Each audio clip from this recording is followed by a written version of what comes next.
औज़ु बिल्लाहि मिनश शैतानिर रजीम बिस्मिल्लाहिर रहमानिर रहीम।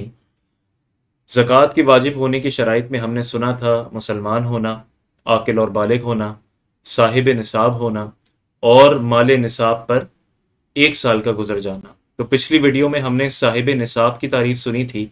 इस वीडियो में हम बात करेंगे कि निसाब पर 1 साल गुजर जाने से क्या मुराद है। देखिए, जब इंसान शरीयत ये कहती है कि जब कोई साहिब निसाब हो तो उस दिन जो इस्लामी तारीख हो, इंग्लिश कैलेंडर नहीं, जो इस्लामी तारीख हो वो अपने पास लिख ले।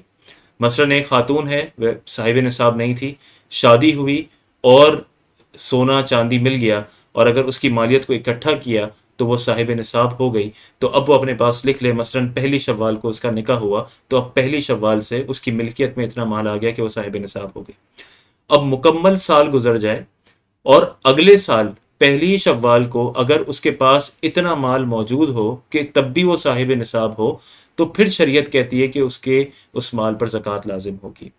बिल्कुल इसी तरह पहली मुहर्रम को एक शख्स जो है वो उसकी नौकरी लगी और उसके पास आमदनी हुई और उसकी इतनी सेविंग हुई उस माह कि पहली मुहर्रम को उसके पास इतना माल मौजूद था कि वो साहिब निसाब हो गया।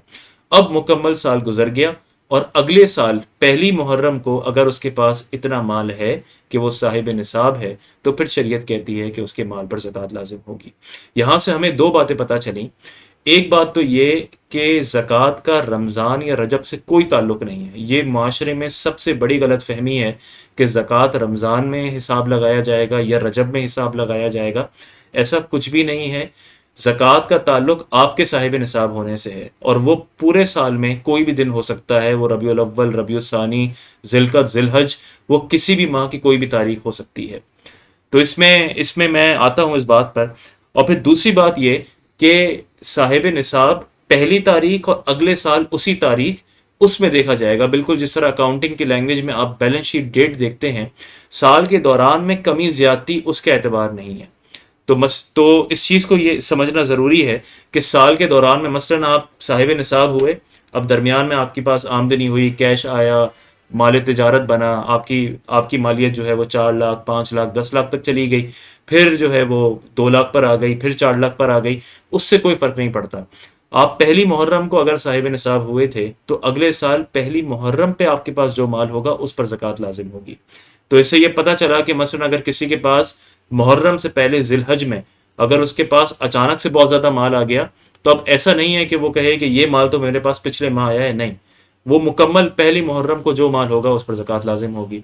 और इसी तरह इसकी बरअक्स मिसाल समझ लें कि पूरा साल बहुत ज़्यादा माल था लेकिन ज़िलहज में उसने खर्चा कर लिया और वो माल चला गया, तो अब उसके पास पहली मुहर्रम को जितना माल होगा सिर्फ उस पर ज़कात लाजिम होगी। तो हर माल पर अलहदा-अलहदा साल का गुजरना ज़रूरी नहीं है, बल्कि साहिब निसाब होने पर आपके निसाब पर साल का मुकम्मल होना ये ज़रूरी है।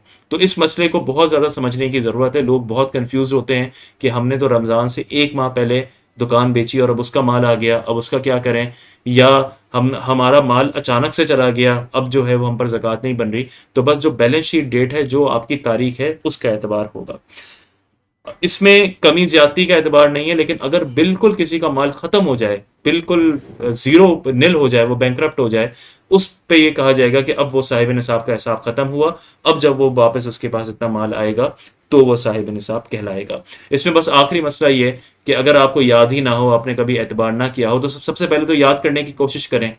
मसलन एक खातून है जिसकी जब उसे पता है कि मेरे पास माल तभी आया था जब शादी हुई थी, तो जब शादी हुई थी तब जो इस्लामी तारीख थी, अब आप उसके एतबार से ज़कात का हिसाब लगाएं।